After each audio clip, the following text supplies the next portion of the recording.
हमने भी वो अवारान के किस्से सुने हैं कि वहां पे किस तरह और कैसे इलेक्शन जीता गया और हमारी पार्टी को कैसे हराया गया। लेकिन मैं उनसे ये कहना चाहूंगा कि आप किसी और पर उंगली उठाएंगे तो 4 उंगलियां आपकी अपनी तरफ हैं। डिप्टी स्पीकर साहिबा हैं गजाला गुला साहिबा, उनको तहे दिल से मुबारकबाद पेश करता हूं और जितने भी हमारे अराकीन असेंबली हैं उन सबको मुबारकबाद पेश करता हूं कि लोगों ने उन पर एतमाद किया और उनको अपना मुंतखब नुमाइंदा बनाकर बलूचिस्तान की 12वीं असेंबली में भेजा और इस उम्मीदों के साथ कि वो बलूचिस्तान के मसाइल को हल करेंगे और बलूचिस्तान को तरक्की के मनाजिल तय कराएंगे। आप पर जनाब स्पीकर और जितने भी हमारे अराकीन असेंबली हैं उन पर बहुत बड़ी जिम्मेदारियां आयद की गई हैं और खुसूसन कि आपने 5 साल में यहाँ पर असेंबली को चलाना है, कानून साजी करवानी है, करारदादें जो पेश होंगी वो पास करानी है और असेंबली के जो तमाम कार्रवाइयाँ हैं उनको आपने मॉनिटर करना है और यही जिम्मेदारी हमारी बहन गजाला गुला साहिबा पर है। बाइसत मेंबर मैं तमाम जो मेंबरान हैं उनको भी मुबारकबाद पेश करता हूं। जनाब स्पीकर, हमारी पार्लिमानी तारीख में हमेशा से एक रवायत रही है कि जो लोग मुंतखब होकर आते हैं तो वो हमेशा ये कहते हैं कि इलेक्शन ठीक हुए और जो रह जाते हैं वो नुक्ताचीनी शुरू कर देते हैं। जनाब स्पीकर, हमें अब इस डिल्यूजन से निकलना चाहिए।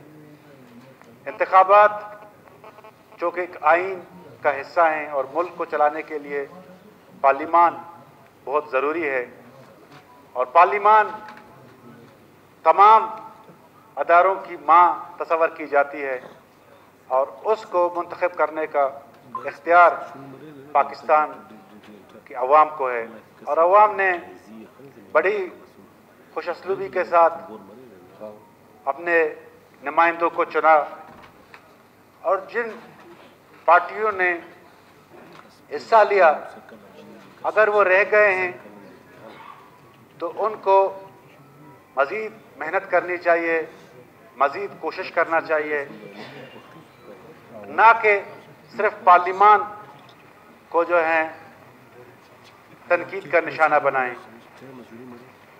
आज अगर हम इस मकाम पर पहुंचे हैं तो वो जमहूरियत की वजह से हम यहाँ पे हैं और जितनी भी पॉलिटिकल पार्टीज़ हैं अगर उनको कोई मकाम मिला है तो वो जमहूरियत ही वाहिद ज़रिया थी जो उनको यहाँ पर पहुँचाया है।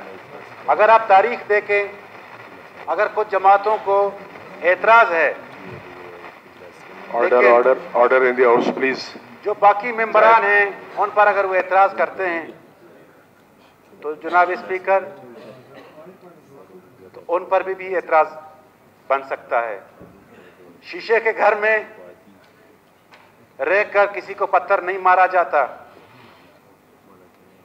हम जमहूरी लोग हैं, बैसियत मेंबर पाकिस्तान पीपल्स पार्टी, हमारे लीडर को भी इलेक्शंस में बहुत से एतराज़ात थे, लेकिन चूंकि पाकिस्तान पीपल्स पार्टी बहुत पुरानी जमात है और जमहूरियत के अलम्बा बरदारों में से एक है तो उन्होंने नताइज तस्लीम कर लिए। तो यही रवैया तमाम पॉलिटिकल जमातों पर बनता है कि वो नताइज को तस्लीम करें, लेकिन बदकिस्मती यहाँ पे ये है कि लोग इलेक्शन से पहले कुछ और फरमा रहे होते हैं, बड़े बड़े ख्वाब देख रहे होते हैं, लेकिन जब उनके ख्वाब चकनाचूर हो जाते हैं तो फिर वो सबुटाज करने की जो है चक्करों में रहते हैं। जनाब स्पीकर, इस रवैये से बाहर निकलें। ये 2024 है, ये 1988 नहीं है जहां पर आप कहें कि मुझे वोट नहीं खोन चाहिए और फिर असेंबली के ऐवानों तक पहुंचें और नौजवानों को पहाड़ों का रास्ता दिखाएं। ये 2024 है, हमारे नौजवान भी बाशऊर हैं, हमारे लोग हर चीज़ का अदराक रखते हैं, उनको अच्छी तरह पता है कि कौन क्या करता रहा है और किसने किसको कहां बेचा है। मैं असेंबली की पहली इजलास में तल्ख बातें नहीं करना चाहता, लेकिन जनाब स्पीकर, ये हमारे तल्ख हक़ाइक़ हैं जिनको बुलाया नहीं जा सकता, जो हमारी पाकिस्तान की तारीख में रकम हो चुकी हैं, जो लोगों के जहनों में अनमिट हो चुके हैं। तो आज असेंबली पे एतराज़ उठाने से पहले बेहतर यही होता कि अपने गिरबान में झांक कर देखते। मेरे पास बहुत से शवाहिद हैं कि इलेक्शन के दौरान हमारे घरों को बम्बों से हमला किया गया, मेरे मामू को जानलेवा हमला हुआ उस पर, और आज भी वो अस्पताल में ज़ेर इलाज है, लेकिन हमने उफ तक नहीं किया। हालांकि हमें पता था कि मुझ पर या हमारी जमात के लोगों पर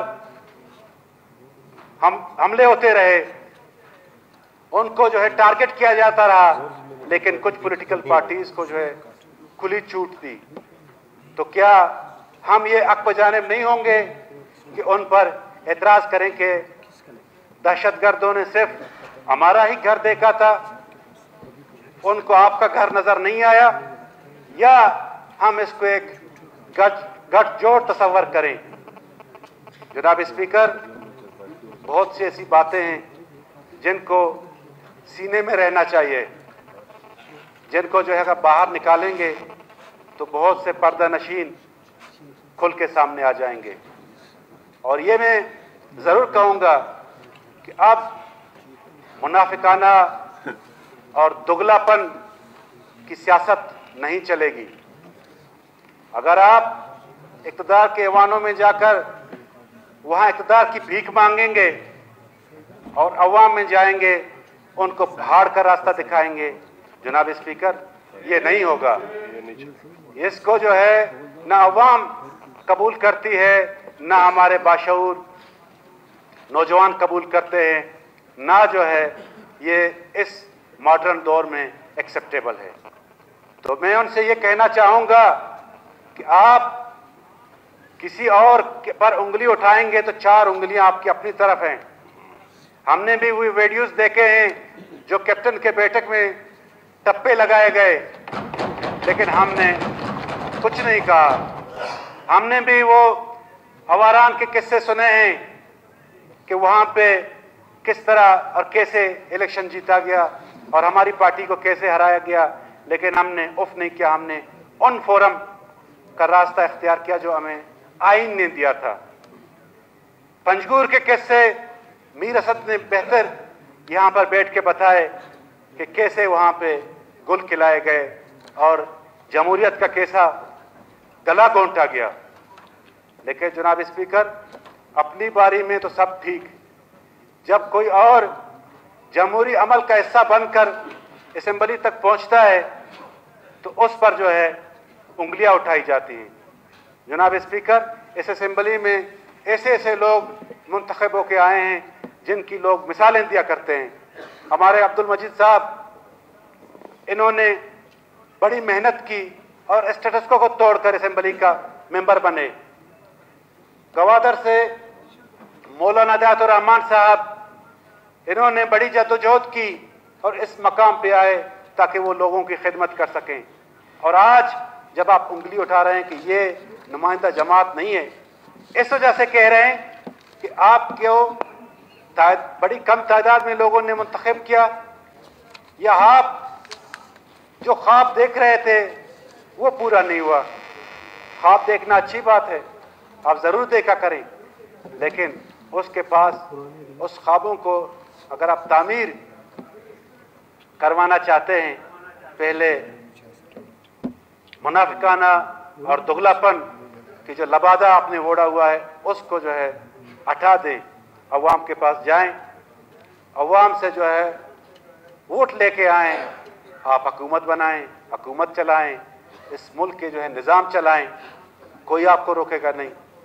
हम जमहूरी लोग हैं, हम इलेक्शन में जब जीत जाते हैं तो सर बसूजुद होकर अल्लाह ताला का शुक्र अदा करते हैं, अपने अवाम का शुक्र अदा करते हैं। जब हार जाते हैं तो तस्लीम कर लेते हैं, और अगर जहाँ पे हम देखते हैं कि कुछ ऊंच नीच हुई है तो आईनी तरीके इख्तियार करते हैं। हम गैर आईनी सोच, गैर आईनी तरीक़ेकार की मुखालफत करते हैं। और आखिर में जनाब स्पीकर, मैं दोबारा आपको, डिप्टी स्पीकर साहिबा को, तमाम अरकान असम्बली को अपने तहे दिल से मुबारकबाद पेश करता हूँ। Please, they're going to play.